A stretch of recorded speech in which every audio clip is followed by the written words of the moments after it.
Are you thinking about moving to Winston-Salem, North Carolina? What have you heard? Is it really less expensive here? According to bizjournals.com, Winston-Salem is the second most affordable U.S. metro area. What we found to be the biggest part of our cost of living is our mortgage payment. So the more you put down in a mortgage payment, the lower your monthly bills are going to be. And this might seem like a no-brainer, but the less that you finance with a bank, the lower your mortgage payment is going to be. And that's what we did.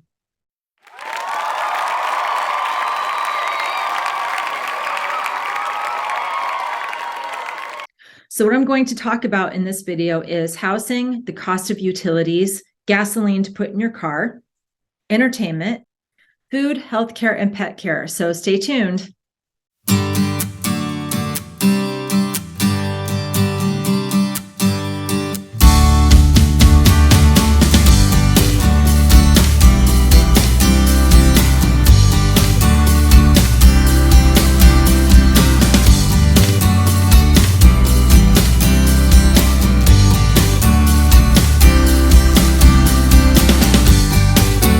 Hi, my name is Kristen Brown, and I'm a realtor with eXp Realty.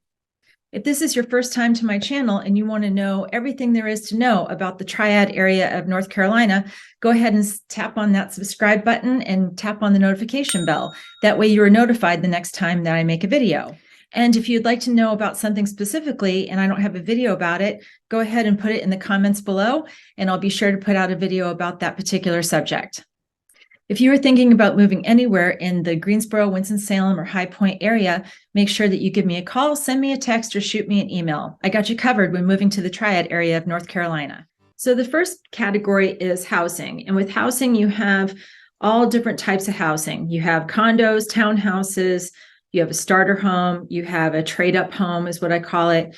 You could have a luxury home, or you can have a home that's on a lot of land. So it really just depends on what your lifestyle is and what you can afford. So if you haven't bought a house before, or even if you are moving here from another area and really not too sure what you can afford, the first step is to get a pre-approval letter from a mortgage broker. Pre-approval letters are usually free, and this will just give you an idea of what your monthly payment's going to be. So that way you know how much you can afford. So with the first type of home is a starter home. And with the starter home, it's going to need some work. There might be some things that need to be updated or might need to be fixed. And depending on how much needs to be fixed, you might even qualify for something called a fixer-upper loan. And it's also known as an FHA 203K. And this is a type of loan that's going to give you that extra money to be able to fix up certain houses. So in this area, there are quite a few starter homes or fixer-upper kind of homes. So some people want to be able to fix up the homes themselves and then be able to keep that equity. So we call that sweat equity. Another type of home would be a townhouse or condo. So a townhouse or condo typically is going to be less expensive than getting into like a single family home. But again, it's going to depend on the condo. So if it's more like a luxury kind of condo, or it has like a view of the city, for example, or it's relatively new, then you're looking at probably about the same price point as you would for a single family home. So the next type of home is a trade up home is what I call it. So this home is more move-in ready. It might need just tweaking kind of here and there, but nothing really major. And this would be a larger home. It would have more square footage than a starter home. It might even be a newer home, and it might have even more land. So it just depends. After the trade-up home, the next level would be what we call a luxury home or an estate home. So a luxury home you might find like at a country club. An estate home you can also find at a country club, or maybe something in like one of the historic districts in one of the areas, either in a city or one of the surrounding towns. The next type of home would be one that's on a lot of land, that's more rural. So depending on how far away it is from that city center will change the price a little bit. But again, it just depends on the square footage of the house, how new the house is, how old the house is, how well it's been kept up over the years, how many acres there are for this particular house. So again, it just all depends. So when you reach out and call me, this is one of the questions I'm going to ask you. What kind of home are you looking for, and what do you think you can afford, or what is it that you want to afford? So speaking of housing, one of the things that is involved with housing is the homeowner's insurance. So homeowner's insurance will vary with how much the premium is. And usually you have that escrowed from your bank. So it ends up being a monthly fee of whatever they charge. So it can be anywhere from $800 to $1,700 a year. Just keep in mind, it won't be exact, but at least it will give you an idea when you're trying to make your budget. Next category is the cost of utilities. So for the cost of utilities, you have electric, water, cable, internet, and perhaps gas. With electric here for me, with my bill, is about $130 during the winter. And that's because our heat pump is supplied by electricity and not by gas or by oil. During the other months, our electric bill is probably around like $80 a month. But we're just the type of people that if we're not in a room, we shut off the lights. We always shut down our computers at night. And we're just very conscientious of using electricity. The next bill you would have is water, unless you had a well. And with water, our water bill is like about $17 to $20 a month during the non-summer months. And during summer, it goes up to about $60 to $70 a month. And that's because we like to water our grass and any bushes and flowers and whatnot that need water. Another bill would be cable and internet. So depending on what type of plan you have, I've seen them as low as like $50 a month. But that's kind of like rock bottom that you're getting there. So just depends on what your upload speed is, your download, gigs, all of those techie things that you need to have for like high-speed internet.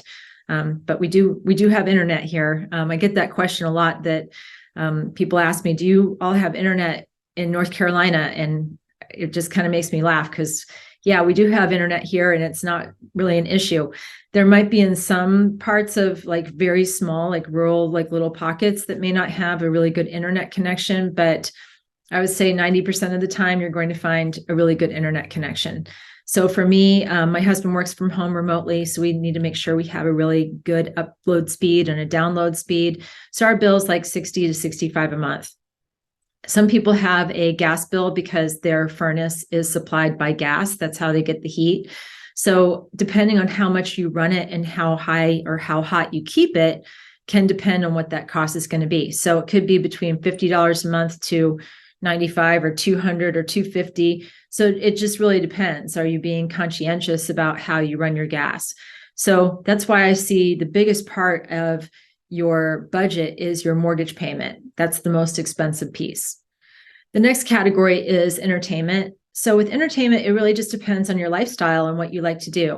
So hiking here in the mountains and some of the state parks and whatnot is free. The entrance to the park is free.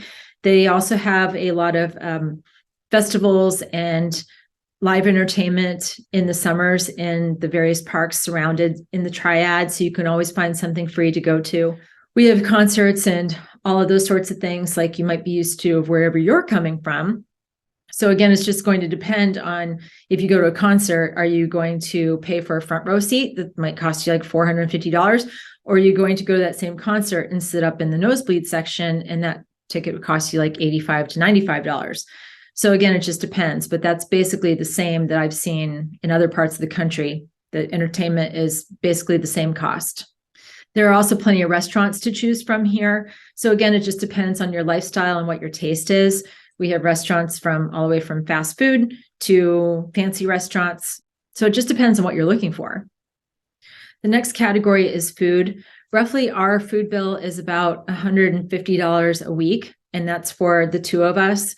And I do buy some organic things and try to be as healthy as I possibly can and buy those healthy things, but I do have to get, some wine. So that does make the bill go up a little bit, but what can you do? So yeah, it's around, I would say between $150 to $180 a week, depending on if I'm getting wine that week at the store or not. But one thing that's pretty cool is I have found that there are cheaper grocery stores around, like Aldi, for example. Aldi is like a brother or sister store to Trader Joe's. I'm not too sure what the relationship is, but it has that same sort of feel, like where you bag your own groceries and that sort of thing. There's also Lidl here, spelled Lidl. And Lidl is a brother or sister to Aldi and Trader Joe's also. So they have a lot of different things that are discounted as well. Then we have those discount stores like Costco, BJ's, Sam's Club. So it just depends on where in the Triad you are and if one of those will be convenient for you to get to. So the next category is gas. And gas has varied just like everywhere else in the country. I think when it spiked with everybody else, I think our top number was like around $3.70 a gallon. Just the other day or yesterday when I drove by, I think it was like $3.19 a gallon. And right before Christmas is around $2.89 a gallon. So it's not the most expensive in the nation, and it's not the least expensive.